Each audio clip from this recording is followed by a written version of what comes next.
እና ቃሉ ፑቲክ ብላችሁ እየጻፋችሁ ነው። እሱ ሪሰርች ሰርቼ ሰዎች ስለሱ ምን ይላሉ፣ የት ነው የሚውለው፣ ምንድን ነው የሚጠጣው፣ ከዚህ በፊት ምን አድርጎ ነበር፣ ማን ስለሱ ምን ይላል ብዬ አጣርቼ ቁጭ አድርጌ ኢንተርቪው መጠየቅ የማልፈልገው ሰው ወንድ ልጅን በጥፊ መተህ ልትንቀው አሊያም በሰው መካከል ሆነ በሹፈት ልትሳለቅበት የደፈርክ ጊዜ በእርግጥም የመቀበሪያን አፈር መማስ ጀምራል ነውና ያልተመለከትነው የነጻነት ወርቅነህ እጅግ ልብ የሚነካ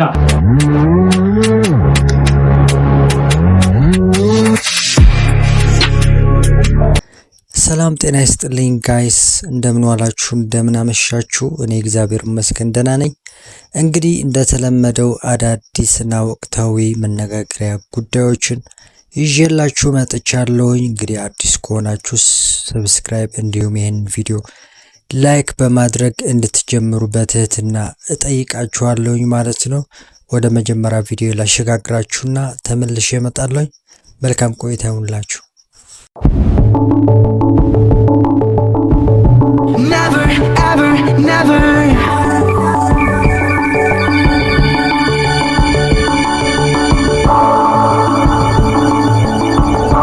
Never, ever, never.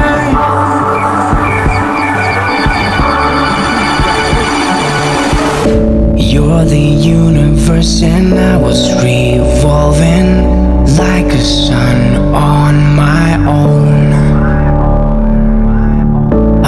That you would do anything for me, but I just need to move on. Oh, I was running from a bad thing when I first met you. This is gonna hurt, but it doesn't make it any less true. I never really loved you. I never really did call you. Leva እናጋልጣለን ባዮች ከሌቦቹ በላይ እናንተ ያስቸገራችሁ መጣችኋል። ስሙት ይሄን ሰውዬ ሪያስ ኪሮስ ወይም እማማ ዝናሽ ደንግጣል፣ ፈርታል። እኛ የትኛውም የእርዳታ ሰጪ ድርጅት ኦዲት መደረግ አለበት፣ የፋይናንስ ደህንነቶች ሰላም ይባችሁ። አሁን ይሄ ሰውዬ የግል ቂም ከሌለበት ወይም ደግሞ በጣም ስለሚያወራው ነገር ምንም የማያውቅ ሰው ካልሆነ በስተቀር እንደዚህ አይነት ቪዲዮ አይሰራም። አስረዳለሁ። ሁለት ነገር። አንደኛ እዚህ ጋር ዘካሪያስ መታዩት ከማማ ዝናሽ ጋር ምናምን በሚሰራው ነገር ታውቁታላችሁና እማማ ዝናሽ ኢንዶመንት ፈንድ የሚባል የተመዘገበ የበጎ አድራጎት ድርጅት አለ። የተመዘገበ ማለት መዝጋቢው ማን ነው? የሲቪል ማህበራት ማደራጃ ምናምን የሚባል የመንግስት ተቋም አለ፣ የበጎ አድራጎት ድርጅቶች የሚመዘግብ ማለት ነው። እና በዚህ ድርጅት ስር የተመዘገበ የበጎ አድራጎት ድርጅት ነው ያለው። በዚህ ድርጅት ስር ደግሞ ስትመዘገቡ ቢዝነሶችን፣ ገቢዎች እያንዳንዷን እንቅስቃሴ እንደሚቆጣጠራቸው ሁላ ይሄ የሲቪል ማህበራት ባለስልጣን ኦር ሳምቲንግ የሚባለው ድርጅት ደግሞ የበጎ አድራጎት ድርጅቶችን የሀገር ውስጥም የውጭ ድርጅቶችን እያንዳንዷን የገንዘብ እንቅስቃሴ ይቆጣጠራቸዋል። የገንዘብ ምንጫችሁ ምንድነው?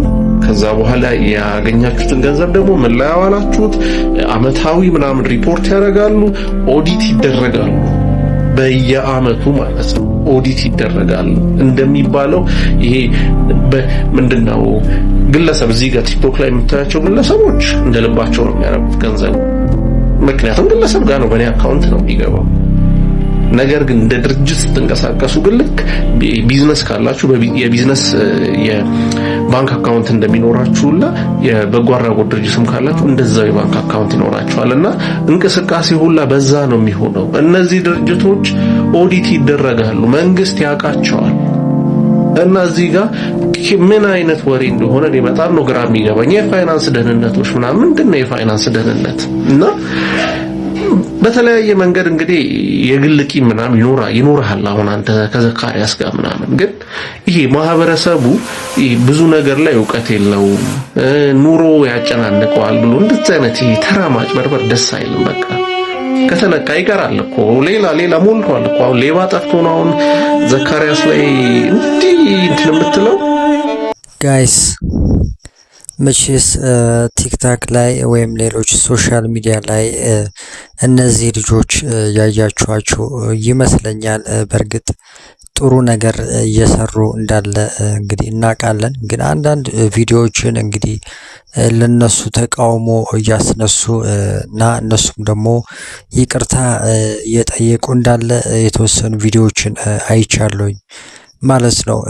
አንዳንዴ እነዚህ በሰው በተለይ ደግሞ ይሄ ወንድማችን አንድ ቀን ወይ ደግሞ ከሳምንት በፊት ይመስለኛል የተናገረው ነገር ነበር። ምንድነው ያለው? እንግዲህ መረጃ ይደርሰውና እንግዲህ ይሄ ሰው ምንድነው ያደረገው? ሴት ነች ያቺ ልጅ ቀጥታ መጥቶ እንዲህ ያደረገች ነው እቺ ልጅ እንግዲህ ከሷ ንብረት እንዳትገዙ ብሎ እንግዲህ ቲክታክ ላይ ተናገረ ማለት ነው። ግን ያቺ ልጅ ወጥታ እንግዲህ በተናገረችው ነገር ብዙ ችግር እንደደረሰባት በካስተመሮቿ እንግዲህ አለመታመን እንደገጠማት ተናግራለች። ይህንን ደግሞ ይህ ልጅ እንግዲህ ይቅርታ ጠይቆበታል ማለት ነው፣ ለዛን ጉዳይ ማለት ነው። ሌላ ደግሞ እንግዲህ እንደሰማሁት ከሆነ ከሰው ነው ይሄ ሰው መረጃ እየተቀበለ ያለው ማለት ነው። እንግዲህ ያ ሰው ልክ ነው ወይ? ያ የሚሰጥህ መረጃ ልክ ነው ወይ? የሚሰጥ ያለው ያ መረጃ ልክ ነው ወይ? እንዴት አድርገህ ነው እንግዲህ እርግጠኛ ሆነክ ልትናገር የምትችለው ብዬ ጠይቃለሁ። እኔ ምናልባት ይህንን ነገር እንደ ግለሰብ ብጠይቅህም በህግ የሚያስጠይቅ ሆኖ ይሰማኛል፣ በሰው ስም ማጥፋት ማለት ነውና ብዙ ጥሩ ነገር እየሰሩ እንዳለ እንዲሁም እንግዲህ የሰዎች ህይወት እየበጠበጡ እንዳለ እንግዲህ እየወጡ እንዳሉ መረጃዎች ያሳያል ማለት ነው። ብዙ ሰዎች እንግዲህ በእነዚህ ልጆች ላይ ክስ እንደጀመሩ ሲናገሩ ሰምተናልና እጅግ በጣም የሚያሳዝን ነው። እንግዲህ ኃላፊነት ወስደው ይህንን ነገር ቢያደርጉ ጥሩ ይመስለኛል። ይሄ በነገራችን ላይ እንግዲህ አዲስ ነገር አይደለም፣ ሁላችንም የምናውቀው ጉዳይ ነው። ነገር ግን ይህንን ነገር እኛ አለመናገራችን ካልሆነ እንግዲህ ይህንን ነገር ማንም ሰው የሚያውቀው ጉዳይ ነው፣ ሁላችንንም እናውቀዋለን። ነገር ግን ዝም ያልንበት ምክንያት አለ። ከነ ማስረጃና መረጃ ይህንን ነገር ይዘህ መምጣት ለሰዎች እንግዲህ ማጋለጥ ስላለብን ማለት ነው እንጂ የተደበቀ ነገር አይደለም። አዲስ ነገር እየሰሩ እንዳልሆነ ከተሰማችሁ ተሳስተዋል ማለት ፈልጋለሁኝ። እናንተ ምን ትላላችሁ ጋይስ? እዚህ ላይ ያላችሁን ሀሳብ እንግዲህ ማስቀመጥ ትችላላችሁ ማለት ነው። ወደ ቀጣይ ቪዲዮ ላሸጋግራችሁና እንገናኛለን። ተመልሼ እመጣለሁ። እሺ፣ መጠየቅ ደግሞ ማትፈልገው ሰው መጠየቅ ደግሞ ማልፈልገው ስቱዲዮ ጠርቼ ስለሱ ሪሰርች ሰርቼ ሰዎች ስለሱ ምን ይላሉ፣ የት ነው የሚውለው፣ ምንድን ነው የሚጠጣው፣ ከዚህ በፊት ምን አድርጎ ነበር፣ ማን ስለሱ ምን ይላል ብዬ አጣርቼ ቁጭ አድርጌ ኢንተርቪው መጠየቅ የማልፈልገው ሰው ቴዲ አፍሮ ነው። ቴዲ አፍሮ? አዎ። ይሄ ባለፈው አንተ አላውቀውም ያልከው፣ በእርግጥ እሱ በአንተ እሱን አላውቀውም ማለት ውስጥ ካንተ ኋላ ያለውን ድቅድቁን የማወቅ አቅም አለው እሱ። እኔ ደግሞ እንደማቀው እንደምወደው እንደማደንቀው በዛ ቦታ ስሙን መጥራቴ ከኔ ኋላ ያለውን ረቂቁንም የማወቅ አቅም አለው። መላከ ብርሃን ነው ቴዲ አፍሮ። እሱን ባገኘው ቁጭ አድርጌ የመጠየቅ ሐሳብ ምናምን እንዲህ ምን የሚል ምኞት የለኝም፣ ማድረግም አልፈልግም። ዝም ብለህ አንዳንድ ኢንተርቪው ለመስራት ብዙ ነገር መጎርጎር ይጠይቃል አይደለ? አሁን ቴዲ አፍሮ አሁን ያለበት በዓለም ክቡር ዶክተር አርቲስት ምናምን የሚል ማዕረግ ደርሷል አይደለ? ቴዲ አፍሮ ደግሞ በእምነቱ ኦርቶዶክስ እንደሆነ አውቃለሁ። በኦርቶዶክስ ደግሞ ለሰው ልጅ የምትሰጠው ክብር 4 አለ። ክብር ማዕረጎች ማለት ነው። ክቡር፣ ብፁዕ፣ ቅዱስና ፍጹም የሚል ማዕረግ አለ። እሱ አሁን ያለበት ክቡር የሚለው ማዕረግ ላይ ነው ያለው። አውቃለሁ የሆነ ጊዜ ለሆነ ጉዳይ እፈልጋለሁ ብለው ስልኩን እንደሚልክልኝ ወይ የሆነ ቦታ እንደሚያገኘኝ አውቃለሁ። ግን ኢንተርቪው መስራት ግን አልፈልግም። አንዳንድን ሰው ዝም ብለህ ከሱ ብቻ በሚመጡ ሐሳቦች ዝም ብለህ በሆናቸው ብቻ እየወደድከውና እያደነቅከው እንዲኖር የምትፈልገው ሰው አለ። አክብረኸው ብቻ ጀግንነት ራሱም ይላል ጀግንነት አንዴ ነው ሁሌ አይለካም ይላል። ቴዲ አፍሮ እስካሁን ያለበት የኪነ ጥበብ ዕውቀቱ ጭምትነቱ ያን ያክል ሰማይ የነጠረ ዝናውን ማኔጅ የሚያደርግበት ችሎታው ይሄ ሁሉ በዚህ ጊዜ እንዲህ ብለህ ነበር፣ በዚህ ጊዜ ደግሞ እንዲህ አልሆነም። ይሄ ምን ማለት ነው ከነከ የምትለው ሰው አይደለም። እንደነገርኩ ቅድም ክቡር የሚል ስም ደረጃ ነው ያለው። ተስፋለኝ ብፁዕ ምናምን የሚል ሊደርስ ይችላል። አናውቅም። እሱ የሰው መንገዱ ብዙ ነው፣ ሊደርስ ይችላል። በዚህ አይን ያለን ሰው ደግሞ ዝም ብለህ እያከበርከው የሚደርስበትን ማዕረግ ትጠብቃለህ እንጂ እንደ ሰው በመውጣት መግባቱ ውስጥ የሆነ ድካም ይኖርበታል። በዚህ ጊዜ እንዲህ ተሳስቷል፣ በዚህ ጊዜ እንዲህ ብሎ ዘፍኗል፣ በዚህ ጊዜ እንዲህ ተናግሯል እያልክ ሕጸጹን ፈልገህ የምታደናቅፈው ሰው አይደለም። የበለጠ ወደ ብፁዕ ማዕረግ እንዲደርስ የምታግዘው የምትመኝለት የምትጸልይለት ሰው እንጂ ኢንተርቪው ለማድረግ። ስለዚህ አንተ የምትለው ክቡር ዶክተር ብፁዕ ቴድሮስ ብፁዕ ላይ እንደደረሰ እኮ እንደሚደርስ አስባለሁ። ጋይስ ድምፃዊ ቴዲ አፍሮ እንግዲህ እሁድ ነበረ ለዳግማይ ትንሣኤ ታስቦ የነበረው የሙዚቃ አልበሙ ሊለቀው፣ ነገር ግን 3 ቀን ቀንሶ በ8 ሐሙስ ዕለት አድርጎታል። እንግዲህ በራሱ በዩቲዩብ ቻናል እና በሌሎች ፕላትፎርም እንግዲህ ሊለቀው እንደሆነ ተሰምቷል። እንግዲህ ብዙ መነጋገሪያ የነበረ እዚህ አልበም ላይ እንግዲህ 18 ሙዚቃዎች ያሉ ሲሆን ቀኑ 8 ነው፣ ሰዓቱም 8 ነው። እንግዲህ ይሄ ቁጥር እጅግ በጣም መነጋገሪያ ነበረ። እንግዲህ በጣም ጥሩ ነው። ምናልባት ይህንን ገጠመኝ ምናልባት ለዛም ሊሆን ይችላል በዕለተ ሐሙስ ያደረገው ብዬ አስባለሁኝ። እንግዲህ ይሄ የታወቀ ነገር ነው ብዬ እንግዲህ እኔ እረዳዋለሁኝ ይህንን ስሜት ማለት ነውና እንግዲህ ከዛ ቀጥሎ ደግሞ እንግዲህ ጋዜጠኛ ተክሌ እንደተናገረው ቴዲ አፍሮ ክቡር ነው ብሎታል። በነገራችን ላይ እስኪ አንድ ነገር እስኪ ወሳኝ ነገር እስኪ እንናገር ጋይስ። በእምነታችን እንግዲህ በመጽሐፍ ቅዱስ እንዳለ ይታወቃል። አንድ ዘፋኝ እንግዲህ ወደ ገነት አይገባም ወይ ደግሞ ውግዝ ነው አይደለ? በመጽሐፍ ቅዱስ ልክ ነው። ነገር ግን ብዙ አወዛጋቢ ነገሮች አሉ። እኔ በድምፃዊ ቴዲ አፍሮ ሳስበው ማለት ነው ይሄ ድምፃዊ እጅግ በጣም ብዙ ተአምር የሰራ ሰው ነው። ብዙ ነገር በጎ ስራዎችን ሰርቷል። ያለው የህይወት ነገሩ እንግዲህ ሁላችንም የምናውቀው ነው። ያለው ዝና እንግዲህ ጠብቆ እስካሁን ድረስ ማለት ነው። እና ይሄ ሰው እንግዲህ ምንድነው ልንል ምንችለው? እስኪ ከሃይማኖት አንጻር እንደ ድምፃዊ እንግዲህ ኃጢአተኛ ነው ወይ ደግሞ ገነት አይገባም ተብሎ ይታመናል ወይ ደግሞ ይታወቃል። ነገር ግን እስኪ በራሳችን በነፃ ፍቃዳችን እስኪ እናስበው፣ እንመርምረው እስኪ ለማለት ፈልጋለሁ። ስለ ሃይማኖት ጉዳይ አይደለም ይሄንን እያነሳውኝ ያለሁት፣ በመጽሐፍ ቅዱስ ኦሬዲ ሁላችንም የምናውቀው ጉዳይ ስለሆነ ማለት ነው። እና እስኪ ምን ትላላችሁ ጋይስ? ስለ ቴዲ አፍሮ ጉዳይ ምን ትላላችሁ? ይሄ ሰው እንግዲህ ብዙ ተአምር የሰራ ሰው ነውና እስኪ እንገምግመው እስኪ ጋይስ። ይህንን ነገር ለማለት ፈልጋለሁ።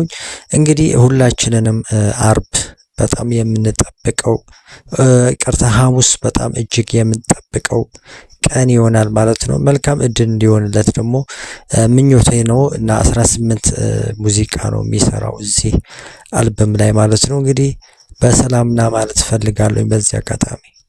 በሕይወት ሳለ ያላየነውና ያልተመለከትነው የነጻነት ወርቅነህ እጅግ ልብ የሚነካ የበጎነት ተግባር የሚያሳዩ ቪዲዮዎች እየተለቀቁ ይገኛሉ። እንደምትመለከቱት ነጻነት ወርቅነህ ከተማሪዎች ጋር እንዲሁም ደግሞ ከህፃናት ጋር ያደረገው እጅግ ልብን የሚያሞቅ ቪዲዮዎችም እየተለቀቁ ይገኛሉ። ከነሱ ውስጥ አንዱን ተመልከቱ።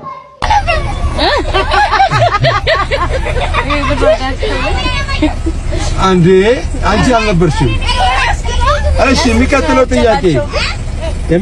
ጥያቄ እናንተ መኪና ላይ የማን አርቲስት ዘፋኝ ፎቶ አለ?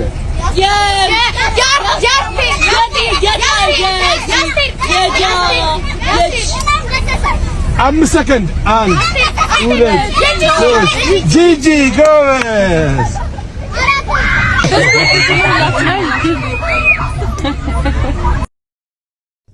ሌላኛው እንግዲህ እጅግ መነጋገሪያ ከነበሩ ቪዲዮዎች መሃል ይሄ ነው። የአርቲስት ነጻነት ወርቅነህ ማለት ነው። እጅግ የሚያሳዝንና እንግዲህ ልብ የሚነካ ቪዲዮ ነበረ። እንግዲህ በሶሻል ሚዲያው ላይ የተጋራ ወንድማችን ነጻነት ወርቅነህ ያለው ቀናናነት ለልጆች ያለው ፍቅር የሚያሳይ ምስል ነበረ። እንግዲህ ወንድማችን ነጻነት ወርቅነህ 3 ወሩ አልፎታል። እንግዲህ ባለፈው 80ኛው አልፈዋል መታሰቢያነቱ እና እንግዲህ ነፍስህ በሰላም ትረፍ ማለት ፈልጋለሁ። ጋይስ እናንተም እስኪ ይህንን ነገር በሰላም ረፍ ብያላችሁ መጻፍ ትችላላችሁ ኮሜንት ላይ።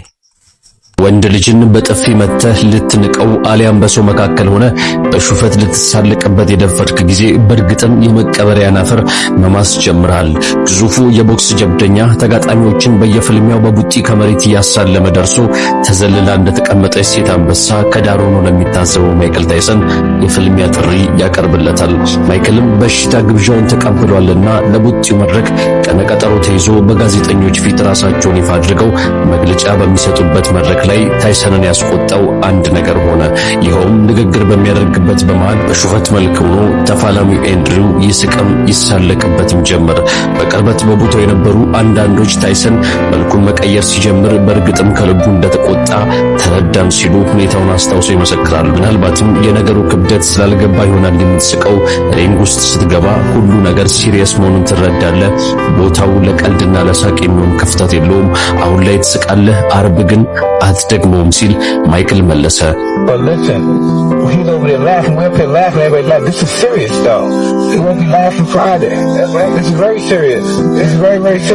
ዕለተ አርብ ጥቅምት 22 2000 ዓ.ም ወደ ሚቺጋን በኩል ዓለም በእኩል አይኗን አነጣጠረች። ማይክል ታይሰን ቁጣ እንደወረረው ከቡጢው መድረክ ላይ እየታየ ፍልሚያው ተጀመረ።